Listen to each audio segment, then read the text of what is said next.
minasyaitonirrajim. Bismillahirrahmanirrahim. Marilah kita buka acara ini dengan membaca basmalah. Bismillahirrahmanirrahim.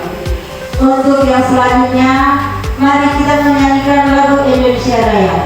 Indonesia warna harimu, tanahmu darahmu. Acara selanjutnya, marilah kita sama-sama berdoa menurut keyakinan masing-masing. Berdoa mulai. Selesai. Meningkat acara selanjutnya, sambutan dari kepala sekolah sekaligus pembukaan pemimbasan pembelajaran mendalam di SDN Sinar Putih. Kepada kepala sekolah kami persilakan. Bismillahirrahmanirrahim. Assalamualaikum warahmatullahi wabarakatuh. Selamat siang Bapak Ibu. Moga-moga pada siang hari ini Bapak dan Ibu guru dalam keadaan sehat. Kemarin kita Bapak Ibu guru yang kita kirim, yaitu diantaranya Bu Ida Yuniawati, Bu Ranica, sama koordinat Pak Rahmat. Nah, untuk itu kegiatan hari ini berhubungan dengan itu, makanya hari ini kita akan laksanakan kegiatan yaitu pembelajaran mendalam atau PF yang akan kita imbaskan di SD kita saat ini, yaitu SD Negeri Sinar Putih. Mungkin itu aja sambutan dari saya. Nanti kita lanjutkan untuk kegiatan selanjutnya. Itu akan ada fasilitator kita di sini. Kita beri waktu untuk mendampingi kita pada siang hari ini. Itu aja Bapak dan Ibu, dan saya akhiri. Wassalamualaikum warahmatullahi wabarakatuh. Dan ini akan dilanjutkan oleh Pak Agung Fasilitator. Selamat datang, selamat bergabung ke SD kami Pak. Untuk waktunya kami persilakan sebelumnya. Baik, Assalamualaikum warahmatullahi wabarakatuh. Alhamdulillahirabbil alamin. Assalatu wassalamu ala mursalin wa ala alihi wa sahbihi ajmain. Allahumma sholli ala sayyidina Muhammad wa ala ali sayyidina Muhammad. Amma ba'du. Tabibun. Tabibun, tabi kangepura. Om Swastiastu, Namo Buddhaya, salam kebajikan, rahayu. Kita akan melaksanakan pengimbasan yang akan dilaksanakan oleh guru kita,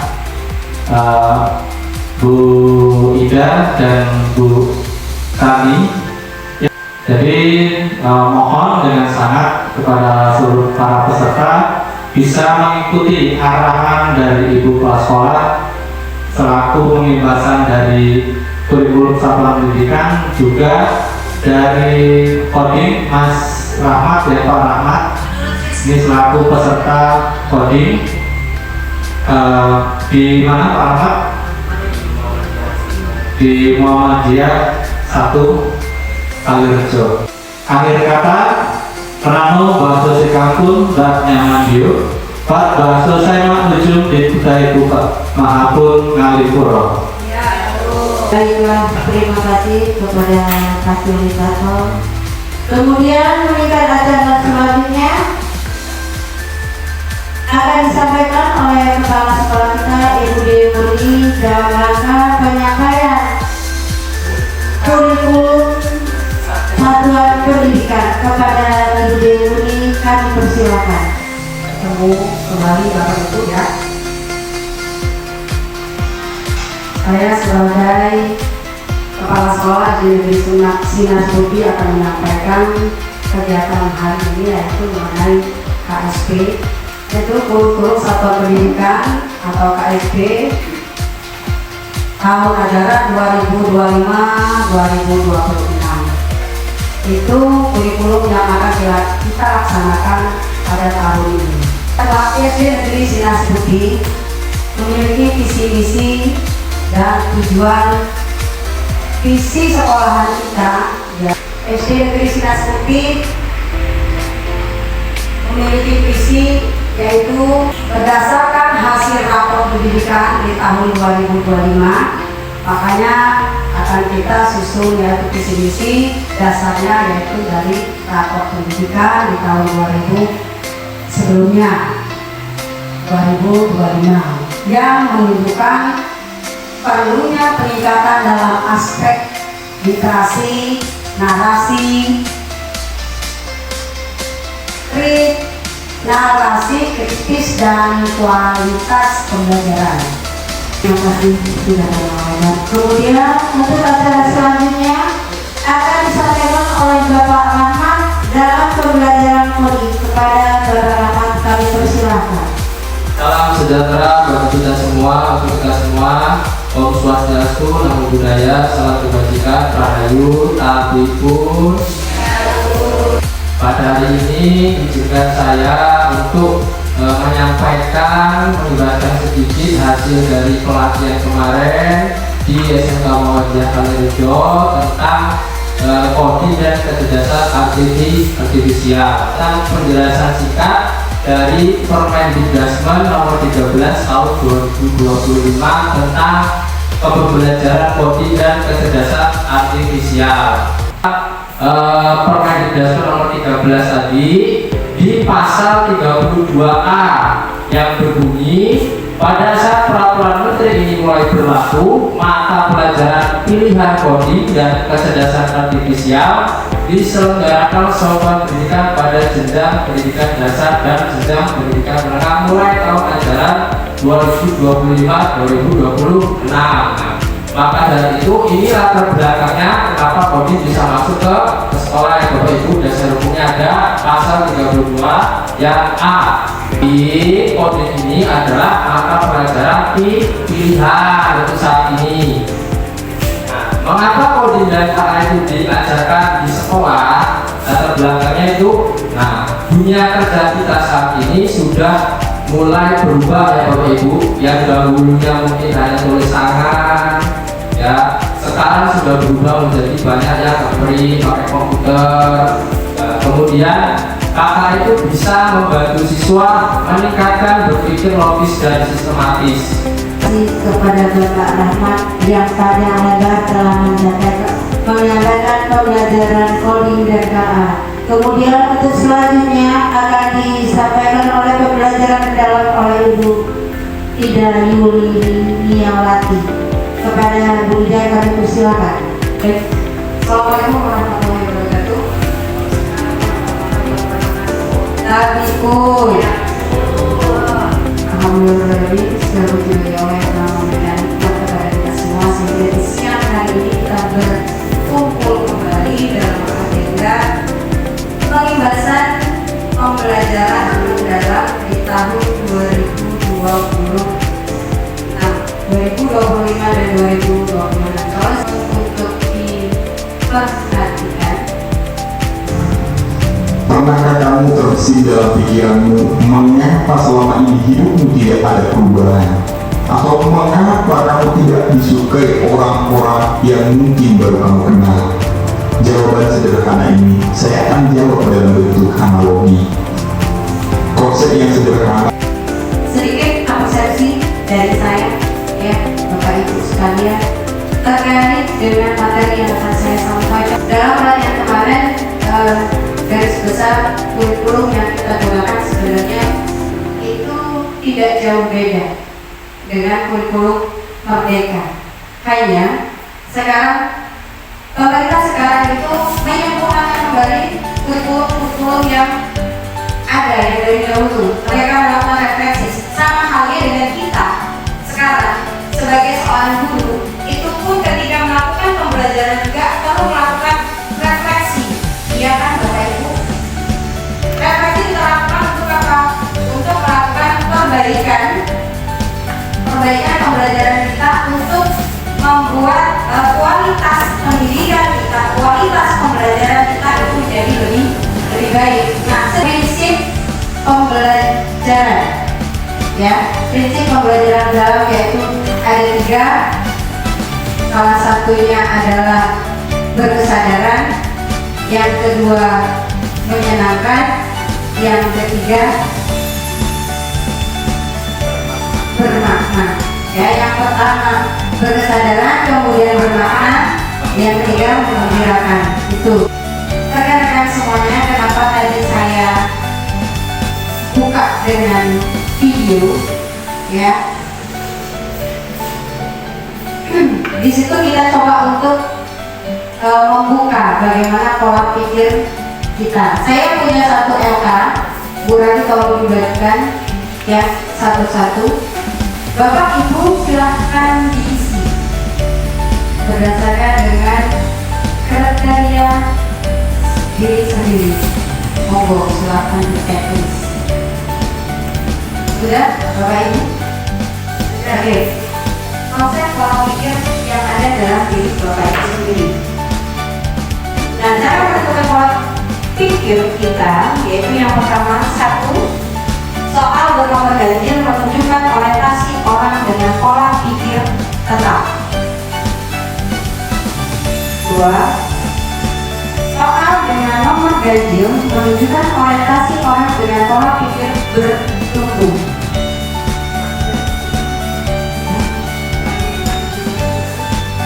PPT dan PPT. PPT itu adalah pola pikir tetap, dan PPB adalah pola pikir bertumbuh. Sudah masuk. Itulah dari diri Bapak Ibu sendiri. Jadi itulah modal daripada diri kita, ya, kita berpola pikir PT, PPT atau PPB atau campuran. Yang mau buat diri kita untuk maju adalah diri kita sendiri. Saya punya LK untuk Bapak Ibu membuat peta konsep PPB.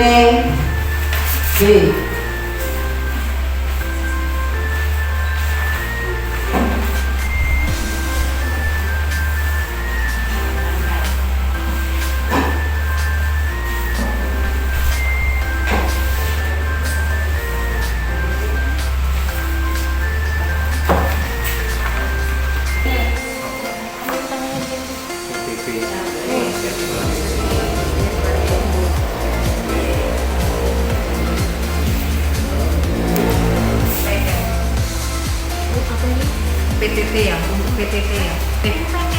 Untuk PM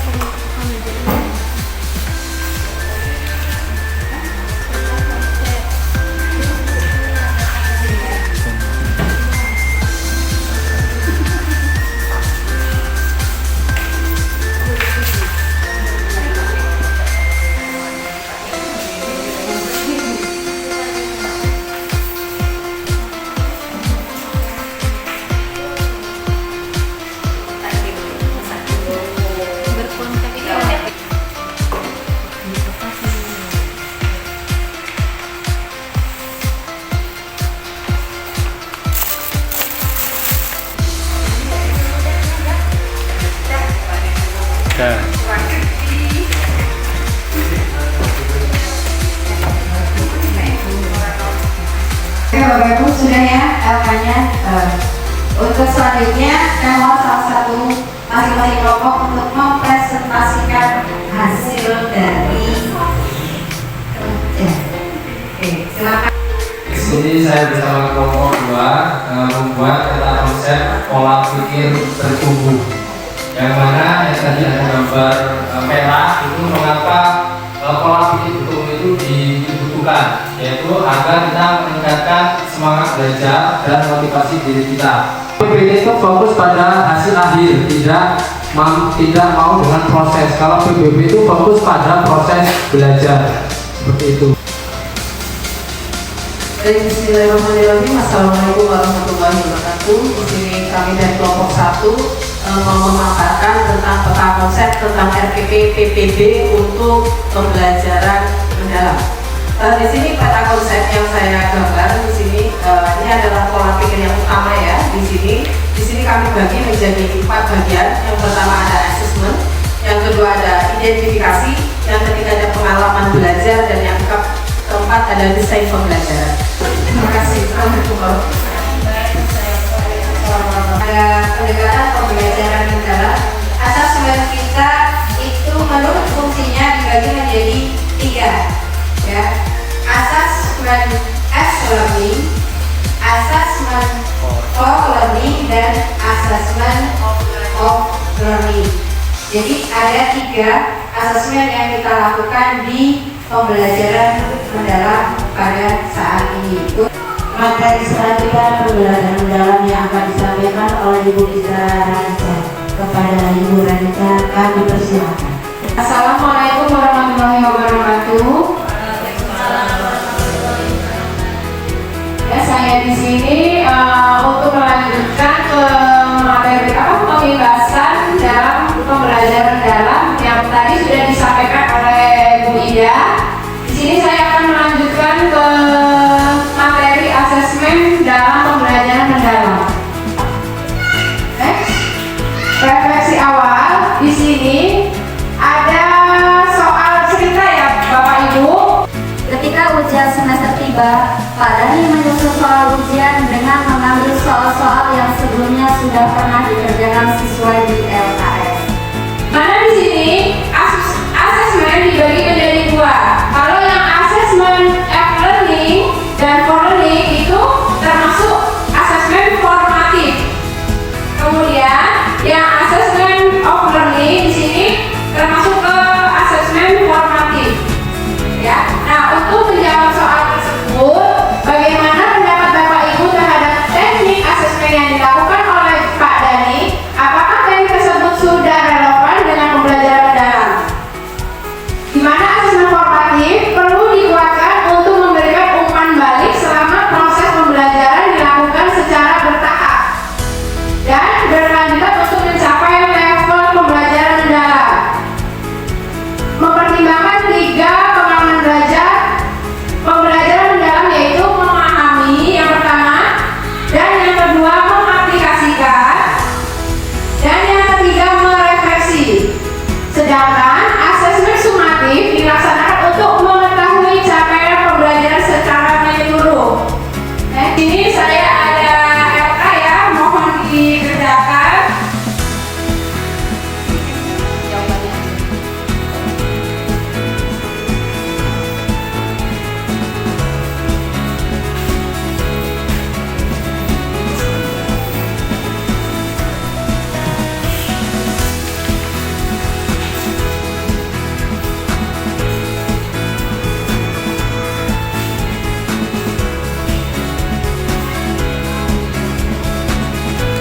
Pak Ibu sudah selesai semuanya? Sudah. Coba kepada kelompok 1 untuk membacakan hasil diskusinya. Setelah membaca cerita tersebut, bagaimana pendapat Bapak Ibu terhadap fungsi dari penilaian formatif dalam pembelajaran? Jadi jawaban kami dari kelompok 1 yaitu 1. Penilaian formatif memiliki peran penting dalam proses pembelajaran karena membantu guru memahami sejauh mana siswa telah menguasai ilmu yang diajarkan. Baik, untuk kelompok 1 terima kasih untuk jawabannya. Kemudian dilanjut untuk kelompok 2 untuk bisa membacakan hasil. Melalui peran formatif, guru dapat mengidentifikasi kesulitan belajar siswa. Jawaban yang kedua adalah asesmen learning dan for learning itu sangat penting dalam pembelajaran mendalam. Untuk contoh asesmen for learning, di sini peta contohnya peta konsep, kemudian umpan balik, formatif, classroom, asesmen chart ya, atau dan observasi dan lainnya. Kemudian untuk asesmen sumatif di sini ada asesmen of learning, di mana asesmen mengukur capaian pembelajaran murid pada akhir pembelajaran.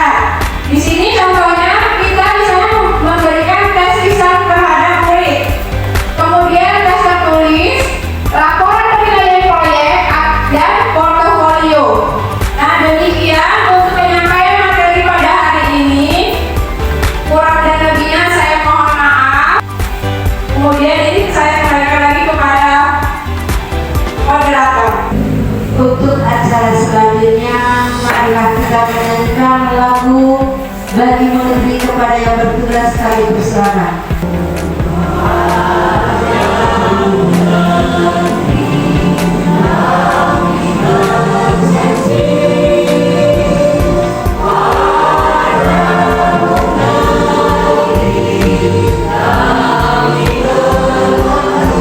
Alhamdulillahirobbilalamin, yang mana pada hari ini tentang pembelajaran mendalam sudah kita lalui acara demi acara. Semoga untuk sini kedepannya SD kita Sinar Putih lebih maju lagi baik pendidiknya maupun muridnya. Alhamdulillah. Saya sebagai pembawa acara, apabila ada kata-kata yang salah kepada Bapak Ibu saya mohon maaf, dan kepada Allah saya mohon ampun. Saya akhiri, marilah kita membaca bersama-sama dengan lafaz hamdalah. Alhamdulillah. Saya akhiri, wassalamualaikum warahmatullahi wabarakatuh. Waalaikumsalam.